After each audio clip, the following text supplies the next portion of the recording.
এই মুহূর্তে যে ছবি আপনাদের সামনে রাখবো, নিজের কেন্দ্রে ভোট দিতে যাচ্ছেন শুভেন্দু অধিকারী, সেই মুহূর্তের ছবি আপনাদের সামনে রাখবো। তার আগে আপনাদেরকে জানিয়ে রাখি, কেশপুরে হিরণকে বাধা, বিভিন্ন জায়গায় হিরণকে বাধা দেওয়া হয় এবং হিরণেরও অভিযোগ যেমন রাজ্য পুলিশের বিরুদ্ধে তেমনি মারাত্মক অভিযোগ করেছেন ঘাটালের বিজেপি প্রার্থী হিরণ। তৃণমূলের সঙ্গে কেন্দ্রীয় বাহিনীর ম্যাচ ফিক্সিং এর মতো সবই অনা যে তোমরা শুভেন্দু অধিকারী ভোট দিতে যাচ্ছেন।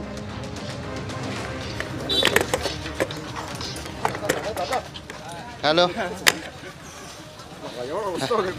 আমি কাটিনি, তুমি কে? নন্দীগ্রামের বিধায়ক শুভেন্দু অধিকারী ভোট দিতে যাচ্ছেন নিজের কেন্দ্রে। কথা বলবো, আমাদের সঙ্গে রয়েছেন আমাদের প্রতিনিধি অর্ণব মুখোপাধ্যায়। অর্ণব,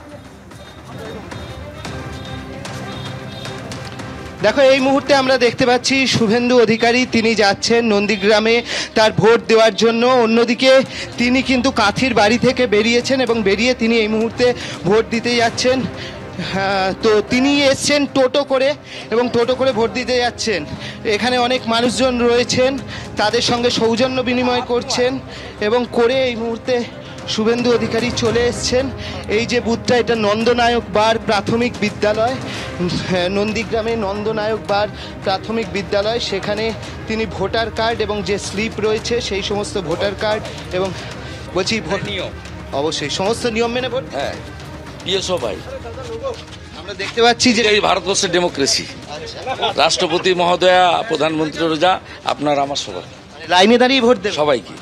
লাইনটা ছোট আছে, যিনি এসছে শুভেন্দু অধিকারী কিন্তু নিয়ম মেনে তার যে সিকিউরিটি, এখানে আমরা দেখতে পাচ্ছি কেন্দ্রীয় বাহিনীকে তিনি কিন্তু সৌজন্য বিনিময় করলেন এবং করে এগোচ্ছে। আজকের 8টা কেন্দ্রের বিজেপি অ্যাডভান্টেজ, 8টা কেন্দ্র আমি পরে বলবো। এখানে এই মুহূর্তে তিনি জানালেন তিনি আগে ভোটটা দেবেন, তারপরে তিনি সমস্ত বক্তব্য রাখবেন। তিনি ভোট দিতে যাচ্ছেন শুভেন্দু অধিকারী নন্দনায়ক বারে। ঢোকার আগে তিনি মোবাইল জমা দিয়ে কিন্তু ভেতরে ঢুকছেন। শুভেন্দু অধিকারী কি বলছেন ভোটদানের পর দেখাবো আপনাদের সরাসরি।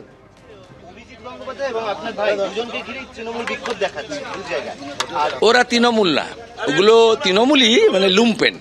এটা আইপ্যাকের পরিকল্পনায় সাফ হয়ে গেছে, সাফ হয়ে গেছে। ঘাটালে হিরণকে আটকেছে, এখন পেটানি খাচ্ছে। আমরা সাফ করে দিয়েছি তৃণমূল কংগ্রেসকে। তৃণমূল কংগ্রেস 200-র বেশি জায়গায় এজেন্টই দিতে পারেনি। নন্দীগ্রামের একাধিক গ্রাম পঞ্চায়েত, সোনাচূড়া, গোকুলনগর, হরিপুর, ভেকুটিয়া, একাধিক গ্রাম পঞ্চায়েত, সেখানে ওদের এবারে এজেন্ট পর্যন্ত নেই।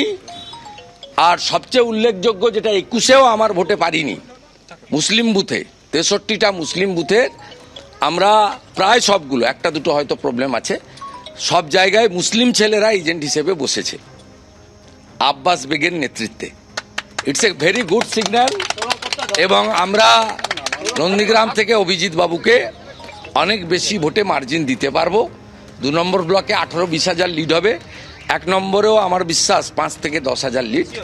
আমরা 5 থেকে 10 হাজার ভোটের লিড, মানে আমাদের 30 টার্গেট আছে। আমরা আশা করছি কাছাকাছি যেতে পারবো।